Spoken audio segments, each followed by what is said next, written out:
Hello everyone, good day. I am Xavier and a proud Filipino. Philippines is just one of those countries where poverty is one of the major concerns. If we are going to trace back the causes that leads to poverty, scarceness of food supply is one of the causes that pull down a state or country into poverty. Now, if food scarcity is one of the causes of poverty, what then causes food scarcity? This video will try to enlighten your mind on what's going on, especially in our country, its global impact, and on what can we do to extenuate the effects. Because I believe that we can make the world a better place to stay. In our country, there are two main reasons why we are experiencing food scarcity: the environmental cause and human cause. The environmental cause speaks that food scarcity is due to fortuitous events. I am referring to natural calamities like typhoon, earthquake, tsunami, or widespread of pest, which prevents people from having enough harvest.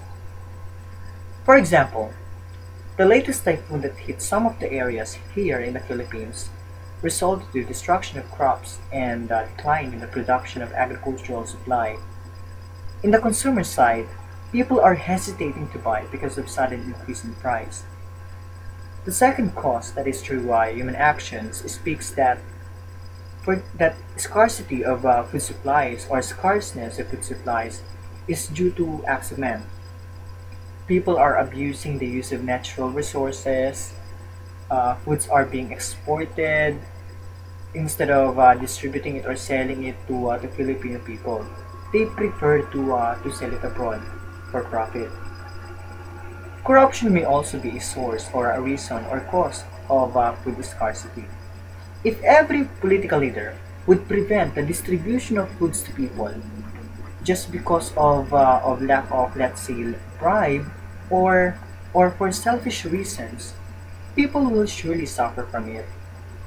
This scarceness forced Filipinos to work abroad, to help their family and enlighten the present condition. Some commit offenses or crimes to live, and some put their health at risk. Poverty would be at its highest degree.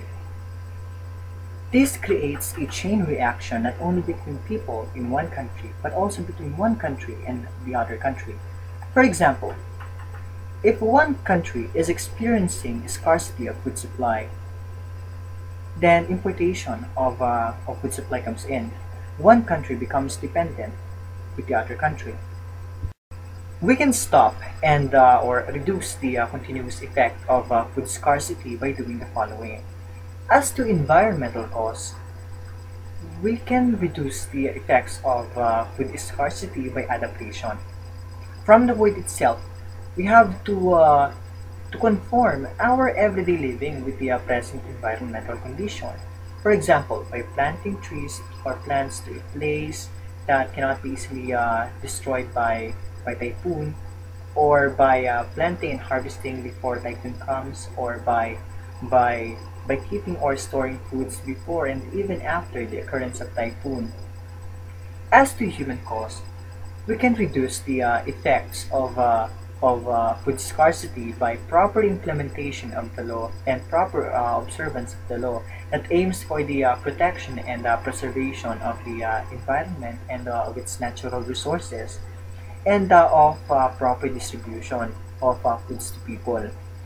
We must always bear in mind that we have this moral obligation to preserve and protect the environment and to make sure that the next generation will still have enough food.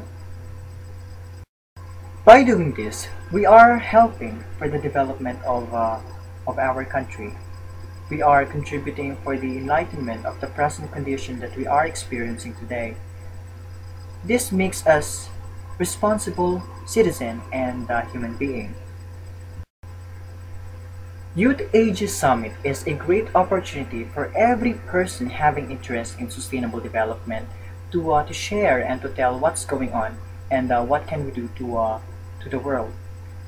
And if I will be given a chance to be part of the summit, I will make sure that my country is concerned regarding environmental protection and preservation, on poverty, especially on food scarcity or scarceness of food supply, be properly addressed.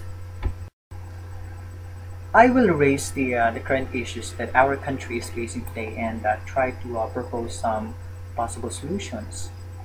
I believe that solution is never too late. Now is the time to make a change.